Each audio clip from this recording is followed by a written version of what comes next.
BRS के senior रहनुमा के टीआर ने हैदराबाद सनती ज़मीन की नई पॉलिसी पर तेलंगाना के वज़ीर आला रेवंत रेड्डी और कांग्रेस पर शदीद तनकीद की है कि टीआर ने इल्ज़ाम लगाया कि पॉलिसी सिर्फ और सिर्फ कांग्रेस और रेवंत रेड्डी के लिए ज़ाती खजाना का काम करेगी।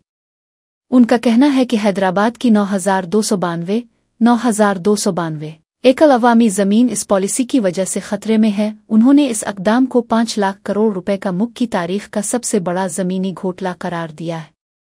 केटीआर ने कहा कि बीआरएस के दौर में सरकारी शरह का 100% से ज्यादा अदा करना जरूरी था, जबकि कांग्रेस सिर्फ 30% कीमत पर जमीनों को बाकायदा बना रही है। उनका ये भी कहना था कि सिर्फ चंद दिनों में दरखास्त और मंजूरी का तेज अमल ये जाहिर करता है कि ये पॉलिसी कुछ मखसूस मुस्तफीद होने वाले अफराद के लिए बनाई गई है।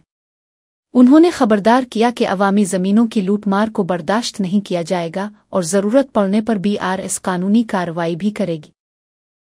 అట్లాగే ఈరోజు సేమ్ థింగ్ 9,292 ఎకరాల పారిశ్రామిక భూముల మీద కన్నేసి రేవంత్ రెడ్డి గారు ఆయన ప్రభుత్వం ఇవాళ Hyderabad industrial lands transformation policy అనే పేరిట భూములను కొల్లగొట్టే కుంభకోణానికి తెరలేపిండు.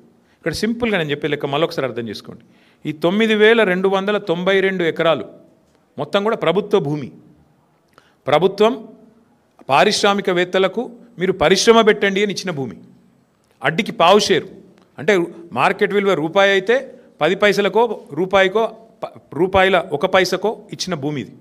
ఇవాళ ఆ భూమి విలువ పెరిగింది, 10 రెట్లు పెరిగింది, 100 రెట్లు పెరిగింది, 1000 రెట్లు పెరిగింది. పెరిగిన ఆ భూమి విలువను, పెరిగిన ఆ భూములను ఇవాళ ఏటీఎంగా దాన్ని పేటీఎంగా మార్చుకునే ప్రయత్నమే రేవంత్ రెడ్డి గారు చేస్తూ ఉన్నారు. అంటే 4.5 లక్షల కోట్ల విలువైన భూమిని ఇవాళ కొల్లగొట్టి దానికి వాళ్ళు పెట్టిన స్కీమ్ కూడా మీరు చూడండి, పాలసీ ఎట్లా పెట్టినో కూడా నేను చెప్తాను మీకు. అంటే ఈ స్కామ్ అర్థం కావాలంటే మీరు కొద్దిగా చరిత్రలోకి పోవాలి. 50-60 ఏళ్ళ కింది నుంచి హైదరాబాద్ చుట్టూతా ఎంసీహెచ్ ఉన్నప్పుడు భూములు కేటాయిస్తూ పోయినాయి ప్రభుత్వాలు. ఇప్పుడు నేను చెప్పిన